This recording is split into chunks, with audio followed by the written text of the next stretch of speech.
आपकी परख है क्या? सनातन सिद्धांत की तेजी उड़ाई जा रही है, यही हिंदू राष्ट्र की परख है क्या? भारतीय संविधान हमारे अनुकूल नहीं है, यही हिंदू राष्ट्र की परख है क्या? इस समय भी इंग्लैंड का हिंद भारत है, यही हिंदू राष्ट्र की परख है क्या? हिंदू जो पवित्र स्थान है, मंदिर हैं, मठ हैं, चाहे देश है विदेश है, अभी हाल ही में इंग्लैंड में जिस तरह से हमले होते हैं उस तरह से हिंदू कहीं न कहीं गौण दिखाई देता है और कट्टरवादी कहीं उनके ऊपर हावी दिखाई देते हैं। क्या मत है आपका? मानवाधिकार की सीमा में सबको व्यवहार करना चाहिए। अगर कोई भी तंत्र मानवाधिकार की सीमा का अतिक्रमण करता है तो दोषी सिद्ध होता है। किसी को भी मानवाधिकार की सीमा का अतिक्रमण करके व्यवहार करने का अधिकार नहीं है।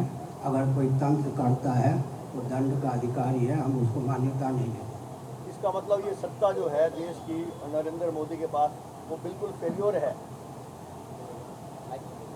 सुनिए, मोदी जी की बात नहीं है ना नेहरू जी की बात। भारतीय संविधान का अनुपालन इनको करना होगा या नहीं? तो संविधान किसका बनवाया हुआ है? जिनको संविधान बनाने का श्रेय दिया जाता है उन्होंने पार्लियामेंट में संविधान की क्या टिप्पणी की थी आपको मालूम है? मैं बोलूँगा तो जिन्होंने संविधान बनाया अथवा जिनको संविधान बनाने का श्रेय दिया जाता है, अम्बेडकर महोदय ने इस संविधान के बारे में जो टिप्पणी की थी वो आप सुन के चौंक जाएंगे, मूर्छित हो जाएंगे। मालूम है क्या?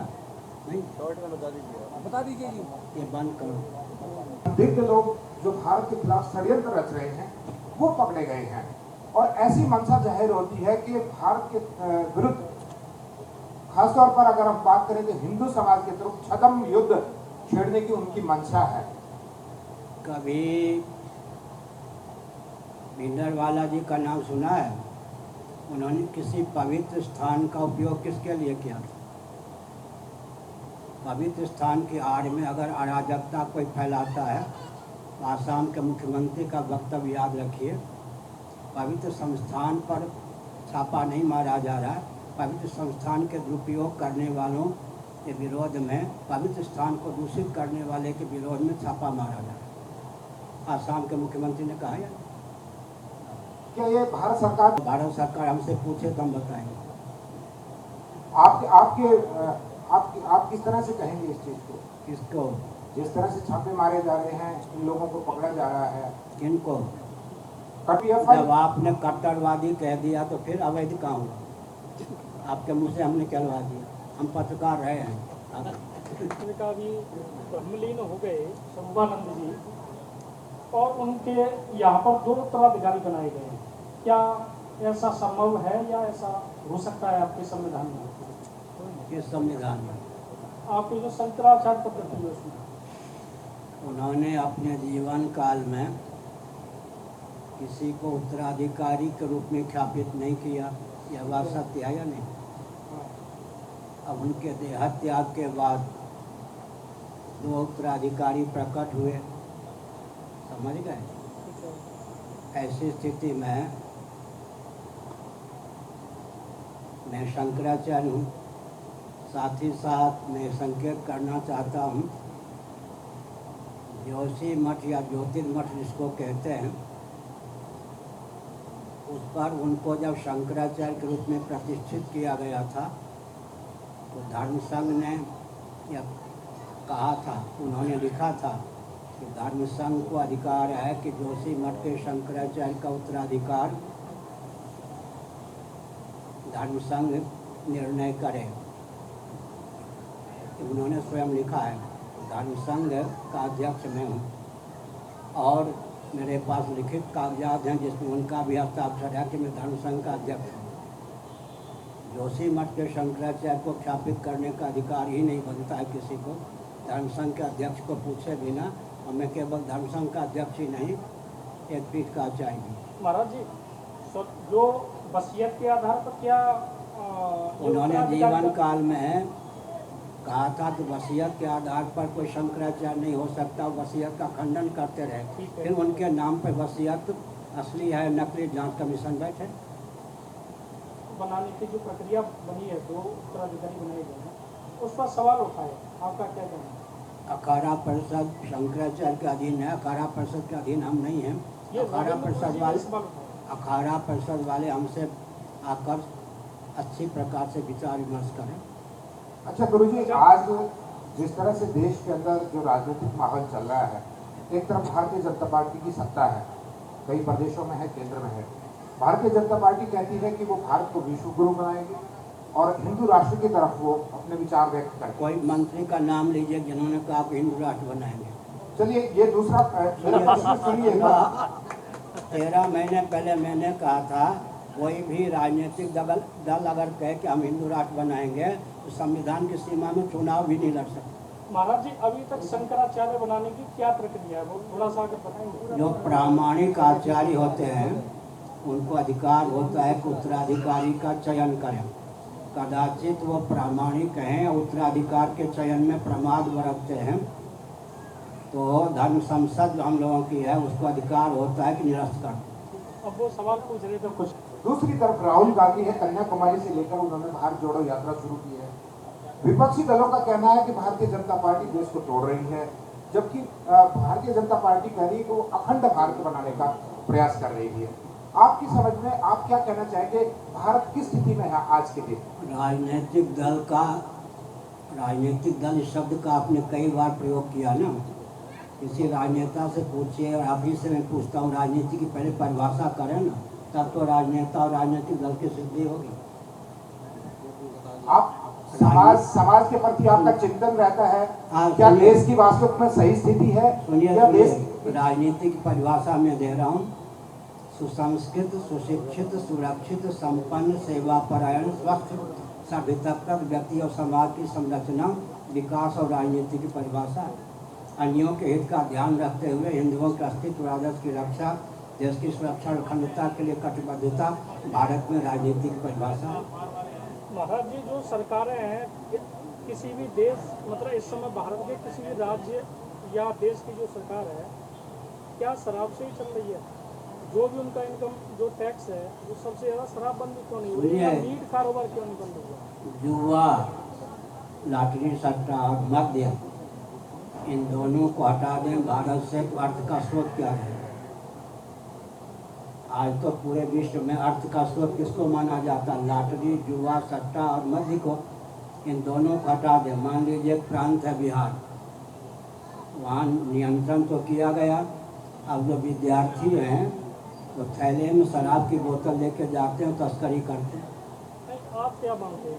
हम ये मानते हैं कि क्या होना चाहिए? छांदोग्य उपनिषद में कहा है कि राजा ने घोषणा पूर्वक नमेस्तेनो जनपदे न मद्यपा स्वैरिणी कुतः, मेरे राज्य में कोई चोर नहीं है, मेरे राज्य में कोई जुआरी नहीं है, मेरे राज्य में कोई क्या है शराबी नहीं है, मेरे राज्य में कोई स्वैरी व्यभिचारी नहीं है, मेरे राज्य में कोई व्यभिचारी स्त्री नहीं है। उसके आधार पर भारत की संरचना होनी चाहिए। या फिर आज हर व्यक्ति को नशा चाहिए। धार्मिक आध्यात्मिक नशा के अभाव में इधर के नशा का आदि हो ही जाता है। नशा तो हर व्यक्ति को चाहिए। भजन का आनंद नहीं मिलता, भजनानंद नहीं मिलता तो नशे का आनंद लेगा।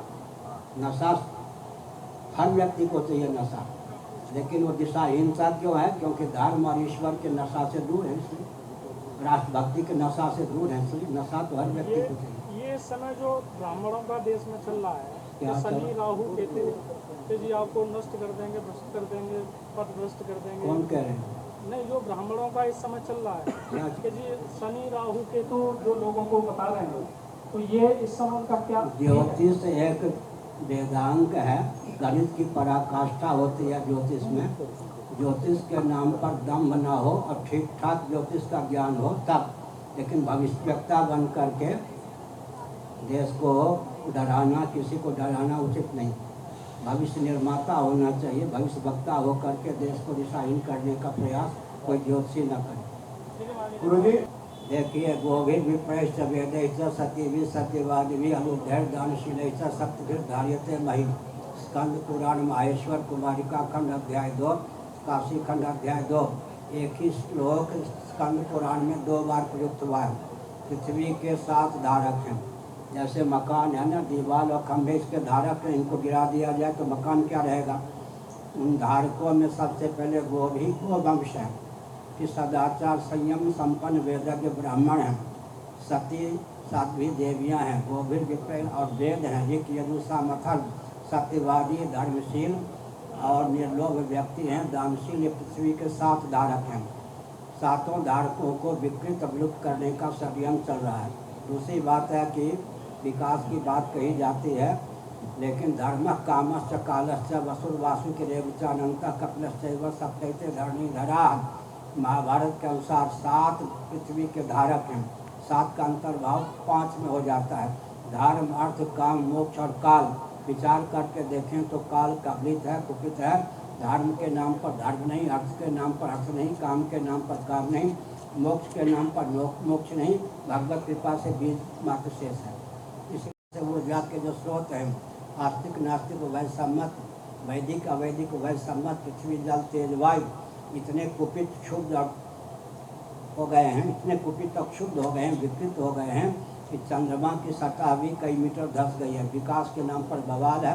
इसलिए हमारे वाक्यों को अपने शब्दों में संयुक्त राष्ट्र संघ के सचिव ने कहा, पर्यावरण को ताक पर रखकर विकास को परिभाषित करना सर्वथा संभव है। महाराज जी बहुत विलम्ब से नींद टूटी है लोगों की।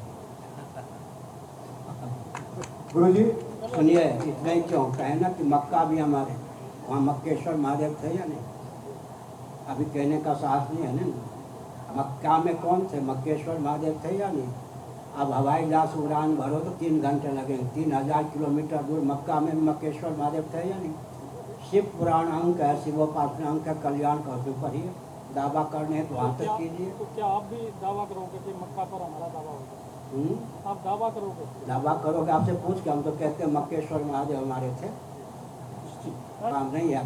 सबके पूर्वज मोहम्मद साहब रहे हों या ईसा मसीह जी या कोई और, सबके पूर्वज सनातनी वैदिक आर्य हिंदू थे। इसको कौन नहीं मानेगा?